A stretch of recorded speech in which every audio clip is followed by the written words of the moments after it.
All right, ladies and gentlemen, let's talk team shoes. Adidas Pro Boost in the house. What's going on, ladies and gentlemen? My name is Jalik from WearTesters.com. Welcome back to the official WearTesters.com YouTube channel. Today we are reviewing the Adidas Pro Boost Low. This is can you say a continuation of the Pro Bounce line? It's technically a new line, but a continuance of their team model, I guess is a better way to put it. So the Adidas Pro Bounce, I can't even think of how many years the Pro Boost line went off the top of my head, but I actually tested the Pro Bounce 2019 and the Pro Bounce 2018. So the last two models. Was there 2017 or was that the Mad Bounce? I don't know. I can't keep up anymore. It's a damn shame. I'm barely getting started with this stuff and I'm already losing track. I don't know how Chris does it.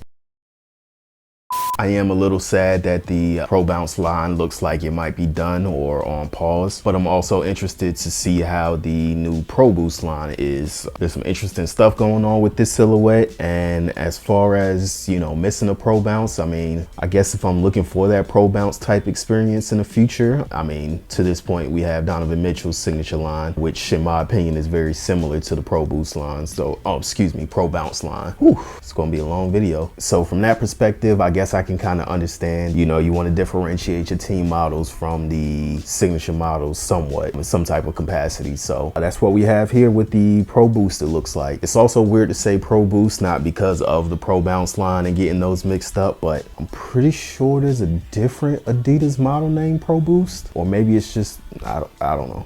Swear I've seen the name before, whatever. So these guys just recently released at the Adidas US Direct site. Not my favorite colorway, but I can work with it. It gives me kind of these organic, I don't know, motherland type of vibes, if you will. But yeah, I could be completely off on the colorway inspiration. I really have no idea, no insight into what exactly was the inspiration behind this colorway, but I can work with it. I'm not mad at this at all. So yeah, enough about the colorway. Interesting silhouette in general, interesting tech in a silhouette. Interesting price for the tech in a silhouette, but after having a shoe on foot and in the hand a little bit, I think I can kind of see where Adidas was going with this. So let's go ahead and get into it. Starting off with the outsole. First thing I'll say, in this colorway, I'm gonna call it gum just for the sake of getting through this video. I mean, it's color-wise, it's about as on point as you can get with being a solid rubber. So, but the pattern itself is a mix of herringbone and a little bit of bladed traction. It's actually kind of interesting. Up in the toe here, you actually have, I guess that's technically a pivot point for the big toe, but you have herringbone in there, and then also in the orange section, I'm not sure if that's the exact cutout of the boost drop-in, but that is there at least to highlight where the boost generally is placed or approximately is placed in the shoe. And I guess it also serves for more of those areas where you're more likely to strike with your foot. So they put herringbone there. Herringbone's naturally a multi-directional pattern itself, and everywhere else you have basically these lines or blades just going in multiple directions throughout the shoe. One little small detail I happen to like on it, even though there's already enough 3 Stripes branding on the shoe, but they did add it up here in the toe area on the medial side. It's a cool touch. I think that would have been nice for like a signature athlete, just to make sure that the Adidas branding is somewhere on there while highlighting the rest of the signature athletes. But whatever, it's a team shoe. It already has those 3 stripes on there, as you can see. Now, one of the most anticipated aspects of the Adidas Pro Boost is obviously in the name, boost cushioning. As you already saw on the outsole, there is boost cushioning in the shoe, but this is actually boost within a light strike carrier. So I think there's a little bit of confusion about this. So by drop-in, this is not drop-in like what you would expect from Nike and like a Kobe 8, Kobe 9 sneaker. And it also does not refer to the insole being a boost drop. This is basically the same insole you get in just about every Adidas hoop shoe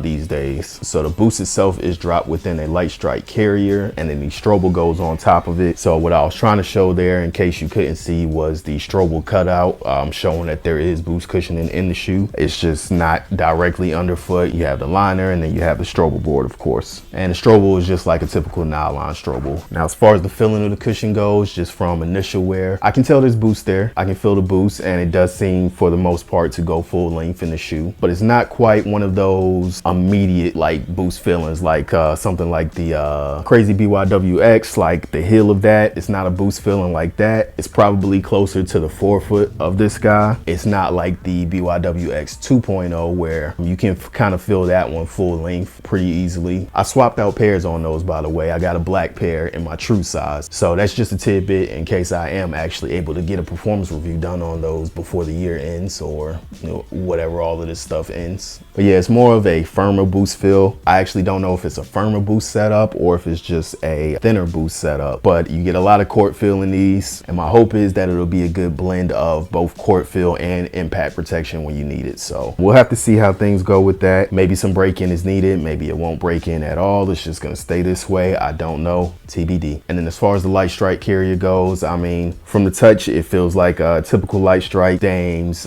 Next Levels, if you've tried any of those shoes out. So I don't know, maybe there is a bit more boost than I think in there, because it's not a lightweight midsole for sure. Not super heavy or anything, don't get me wrong, but it's definitely not like a super lightweight midsole. So now, speaking of the cushion and boost and everything, the materials on this shoe kind of play into my theory of what they have to do when they use boost in the sneakers. So even though this isn't a full 100% boost midsole foam, the fact that they use boosts in it, I know probably cost them a little bit of money. I don't know where they are in contracts with BASF that manufactures the boost foam, but it's very rare that you get a shoe with boost cushioning for $110. That's what these retail for, the low tops at least. So it seems where they had to cut some costs is in the materials. So this kind of goes back to like the BYWX 2.0. That shoe retails for $160 though, so it's a lot different. But I guess since they didn't use as much boost and they have like their proprietary light strike foam to use, that just kind of helped offset some costs there. But materials on these guys, I mean, basic textile. It's an inexpensive textile making up the base of the shoe. I'm not mad at that at all. Textiles, they are what they are. Lightweight, cost efficient for the brands. For the most part, they do their job fine as long as they're implemented correctly. The rest, as far as like the overlay panels, things like that, all synthetics. You got synthetic leather, felt. Like I said, I'm not even calling this stuff synthetic suede. It's just straight up felt. More textile for the tongue. It's basically a mesh, almost like that old school jersey mesh, and then overlays on the tongue. Synthetic leather again, felt up at the top. They did add that little bubble piece on the tongue that I like though, so thank you guys. For the heel, synthetic leather, and they left the backside exposed on the heel there, so that would normally be like the leather fibers or whatever, but it's just basically like a felt on that side as well. Now jumping back up to the tongue, this is interesting setup. So the tongue actually lays over the sneaker. What shoe did they do this on? I think it was the Adidas Pro Vision. They did it on that. They did it for these. However, this time around they added what Adidas is calling a gore band, which is basically like a mid-foot elastic band that goes over the top of the foot, and the tongue is actually stitched to that. Kind of have a love-hate relationship with that so far. On one hand, I think it's great just because the nature of the tongue. I mean, even with traditional tongues, sometimes you'll have that issue where it just kind of shifts with different movements on a shoe. So stitching it to that elastic band over the top of the foot just keeps it from moving around. That especially could have been an issue being that the tongue sits over the top of the shoe. So I do like it in that aspect. What I don't like so much about that elastic band is there's no lining between that and your foot. So I can see that potentially causing irritation. Even putting the shoe on, every now and then I had the issue where it just kind of rolled up on itself and you can kind of feel that pinching pressure over your foot. So you might have to make those adjustments from time to time. Not really a big fan of that. And it's also a little concerning how Adidas is going with these elastic bands. You have the Next Level series, which is no laces at all, and you just have that super tight elastic band and nothing else to really work with. So you just have to deal with it if that's a shoe that you're interested in. The Harden Volume 4s, I don't know if they're going to continue it into the 5s or not, but you had that mid-foot elastic band, which is basically stitched into the upper, so there's not really much that you can do about that. That's a shoe you want, something you got to deal with itself. That one was a little bit more of a pain to break in, but I got there eventually. And then now you have that on the Adidas Pro Boost. I will say it's nowhere near as snug as the Harden Volume 4, so I am happy that these don't fit as snug as those. If you do need to make them any more snug, you have the lacing system to work with that, which that's also kind of interesting too. These cable eyelets here are stitched pretty heavily into the upper, so I'm not so worried about that. But where I have issue is when I'm unlacing the shoe, it's just it's so easy for the lace to just pop right out. So probably have to re-loop those every now and then. I know it's not a good thing to try to judge sizing off of an on-foot picture you see or just a picture of the shoe in general, but I mean, these things look long as hell. And as I'm sure most of you already know, Adidas has inconsistencies with the sizing on their shoes. So when I was ordering, I just said, you know what, let me just go ahead and go half down on these guys. Got a half size down in. They still have a little bit of room up in the toe. So I definitely don't think that my true size would have worked out very well. This is one of those shoes where it's gonna be tough to really give a recommendation on sizing just because you have that elastic band there. Some wide footers, some people with a high instep aren't really gonna like that too well. But then the shoe also runs long. So to me, in length and the snugness around the midfoot, a half size down is what works best for me. So that's all I can really say. Then on support, I mean, you're pretty much covered in all areas. You sit within the midsole a bit. So right where this orange strip is pretty much where your foot is sitting within the midsole. You actually have a pretty strong heel counter in the back here, but I would still recommend, they don't come laced up in all 4 eyelets, but definitely use that 4th set of eyelets there just to make sure that you're locked all the way into the heel. Pretty wide base, also relatively flat, so stability